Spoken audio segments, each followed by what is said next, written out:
Hello everyone, welcome to educational Hicks. So friends, कल की video में हम लोगों ने क्लास 9 की एक्सरसाइज 6.2 का क्वेश्चन नंबर 5 डिस्कस किया था।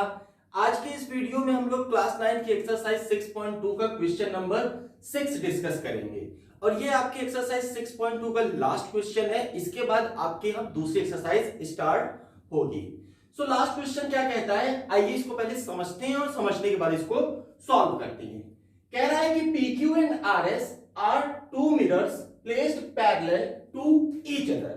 So क्वेश्चन कह रहा है कि PQ और RS ये क्या है, ये दो मिरर्स हैं जो एक दूसरे के पैरेलल रखी गई हैं।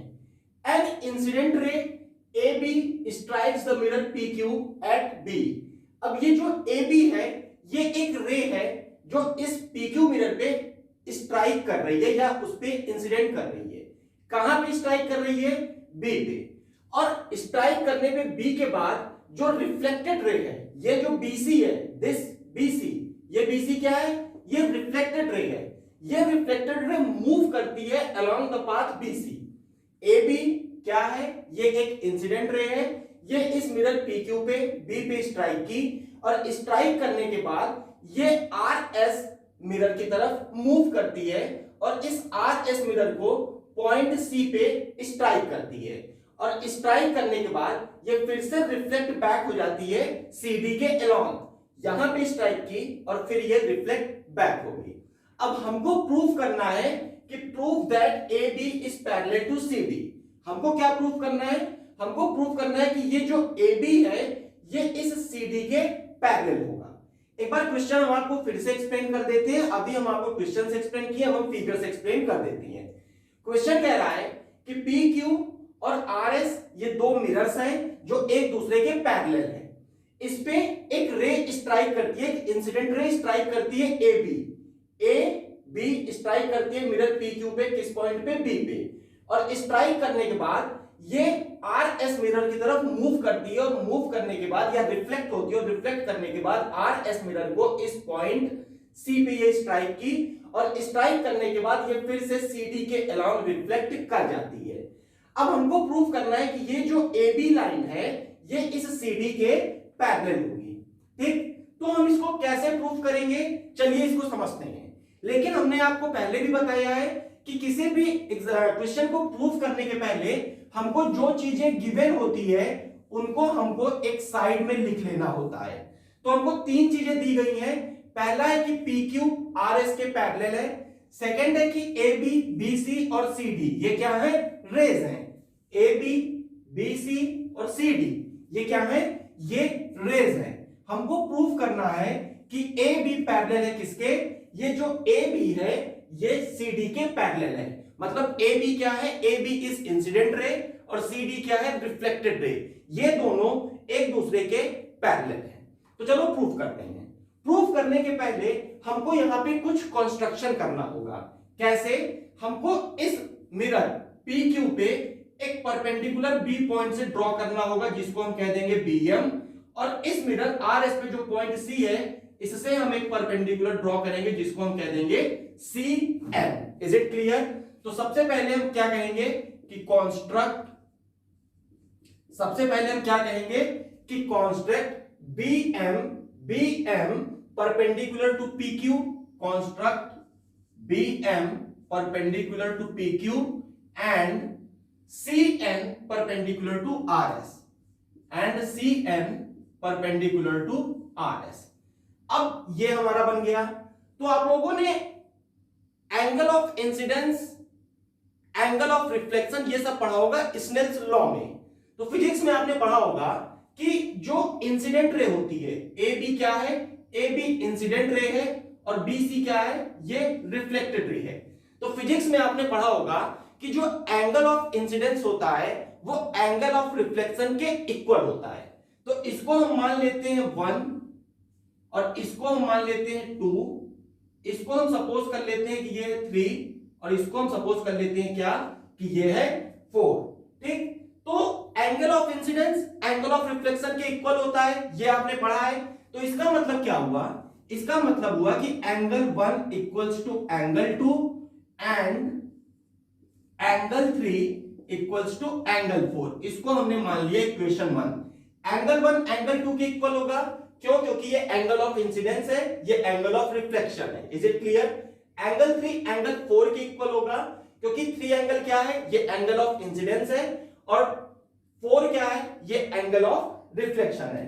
तो इतनी चीजें आप लोगों ने पढ़ी होगी। अब यहां पे एक चीज और देखो कि जो एंगल 2 है, ये एंगल 2 ये किसके होगा? इक्वल होगा, ये होगा इस एंगल 3 के इक्वल। एंगल 2 यहां पे अब इसका रीजन लिख देते हैं, laws of reflection. Angle 1 angle 2 के इक्वल है, एंगल 2 एंगल 3 के इक्वल है। क्यों इक्वल है? क्योंकि ऐसा हमको लॉज ऑफ रिफ्लेक्शन बताता है। अब यहां पे ये जो एंगल 2 है और ये जो एंगल 3 है, ये दोनों क्या होंगे? ये दोनों भी इक्वल होंगे। क्यों इक्वल होंगे? एंगल 2 एंगल 3 के इक्वल होगा। Angle 2 equals to angle 3। क्यों इक्वल होगा? क्योंकि एंगल 2 और एंगल 3 क्या है? ये है ऑल्टरनेट इंटीरियर एंगल, और alternate interior angles parallel lines के बीच में क्या होते हैं? ये होते हैं इक्वल। तो इसका हम रीजन लिख देंगे, alternate interior angle. Is it clear? ये बन गया हमारा इक्वेशन नंबर 2। अब इस इक्वेशन 1 और इक्वेशन 2 से हम क्या कंक्लूजन निकाल सकते हैं? तो हम यहां लिखेंगे from first and second. Equation 1 ये है और इक्वेशन 2 ये है। इस दोनों इक्वेशन से हम क्या कंक्लूजन निकाल सकते हैं? इससे हम कंक्लूजन निकाल सकते हैं कि जो एंगल 1 है ये एंगल 2 के इक्वल होगा, ये एंगल 3 के इक्वल होगा, ये एंगल 4 के इक्वल होगा। होगा कि नहीं होगा? देखो यहां पे एंगल 1 एंगल 2 के इक्वल, एंगल 3 एंगल 4 के इक्वल, और एंगल 2 एंगल 3 के इक्वल, एंगल 2 एंगल 3 के इक्वल। तो इसका मतलब ये चारों एंगल्स क्या होंगे? ये चारों एंगल्स होंगे इक्वल। तो इतनी चीजें मेरे ख्याल से आपको बातें समझ में आ गई होगी। अभी के लिए आप इसका स्क्रीनशॉट ले लीजिए, क्योंकि स्पेस कम है, फिर हम आगे पढ़ाते हैं। सो आई थिंक आप लोगों ने स्क्रीनशॉट ले लिया होगा। अब हम इसके आगे इसको सॉल्व करते हैं। सो यहां पे अभी हमको ये याद रखना है कि एंगल 1 एंगल 2 के इक्वल है, एंगल 2 एंगल 3 के इक्वल है, एंगल 4 एंगल 3 एंगल 4 के इक्वल है। तो इतनी चीजें हम क्या करेंगे? इतनी चीजों को हम इरेज कर देंगे। इतनी चीजों को हम क्या करेंगे? इतनी चीजों को हम इरेज कर देंगे, क्योंकि हमारे पास स्पेस की थोड़ा कमी है और इलेक्ट्रॉनिक बोर्ड तो अपने पास है नहीं। सो आई एम सॉरी। सो अब हम आगे इसको सॉल्व करते हैं। तो हमने क्या बताया कि एंगल 1 इक्वल्स टू एंगल 2, और ये इक्वल होगा एंगल 3 के, और ये इक्वल होगा एंगल 4 के। इतनी चीजें आपको क्लियर हो गई होंगी। अब ये एंगल 1 प्लस एंगल 2 किसके इक्वल होगा? एंगल 3 प्लस एंगल 4 के इक्वल होगा। हम ये भी कह सकते हैं, अगर ये चारों एंगल, अगर एंगल 1 एंगल 2 एंगल 3 एंगल 4 अगर ये चारों इक्वल हैं, तो हम ये भी कह सकते हैं कि angle 1 plus angle 2 equals to angle 3 plus angle 4। कह सकते हैं कि नहीं कह सकते हैं? क्यों कह सकते हैं? क्योंकि सभी एंगल्स इक्वल हैं। क्यों हम ऐसा लिख रहे हैं? Since all angles are equal. सभी एंगल इक्वल है, इसी वजह से तो हम ऐसा कह रहे हैं। और ये जो एंगल 1 प्लस 2 है, एंगल 1 और एंगल 2, ये किसके इक्वल होगा? ये इक्वल होगा एंगल ए बी सी के। एंगल 1 और एंगल 2 ये कंप्लीट एंगल, ये कंप्लीट एंगल किसके इक्वल होगा? ये इक्वल होगा एंगल ए बी और सी के। तो हमने यहां पे क्या लिख दिया? एंगल ए बी सी, क्योंकि एंगल ए बी सी इस एंगल 1 और एंगल 2 का क्या होगा? इस एंगल 1 और एंगल 2 का सम होगा। और एंगल 3 प्लस एंगल 4 ये किसके इक्वल होगा? ये इक्वल होगा एंगल बी सी डी के। बी सी डी के क्यों? क्योंकि एंगल 3 और एंगल 4 का जो सम होगा वो एंगल बी सी डी के इक्वल होगा। मतलब एंगल 3 और एंगल 4 को अगर हम आपस में ऐड करेंगे तो इस कंप्लीट एंगल के इक्वल होगा। Is it clear? सो हम क्या लिखेंगे? Angle A B C equals to angle B C D. इस पे हम क्या लिखेंगे? Angle A B C equals to angle B C D. अब देखो ये इक्वल हो गया, मतलब ये एंगल और ये एंगल इक्वल हो गया। और ये दोनों एंगल क्या हैं? अगर ध्यान से देखो तो ये हमारे बनेंगे ऑल्टरनेट इंटीरियर एंगल। ये हमारे क्या बनेंगे, ये हमारे बनेंगे ऑल्टरनेट इंटीरियर एंगल्स। अब देखो ये दोनों, ये कंप्लीट एंगल और ये कंप्लीट एंगल, ये क्या है, ये ऑल्टरनेट इंटीरियर एंगल्स हैं।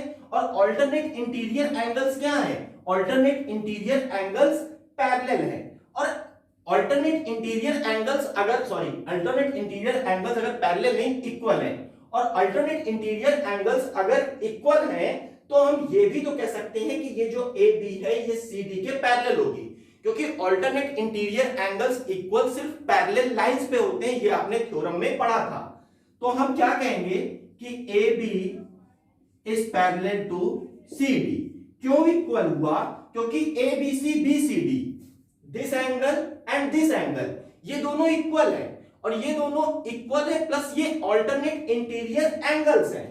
सो ये इक्वल है, और ये दो पैरेलल लाइंस, एक ए बी और एक सी डी के अलोंग बन रहे हैं। तो हम कह सकते हैं कि A B is parallel to C D, hence proved. So I think friends ये क्वेश्चन आपको समझ में आ गया होगा।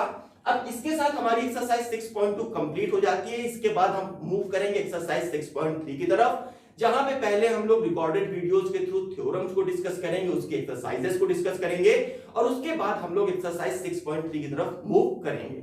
सो बाय एवरीवन।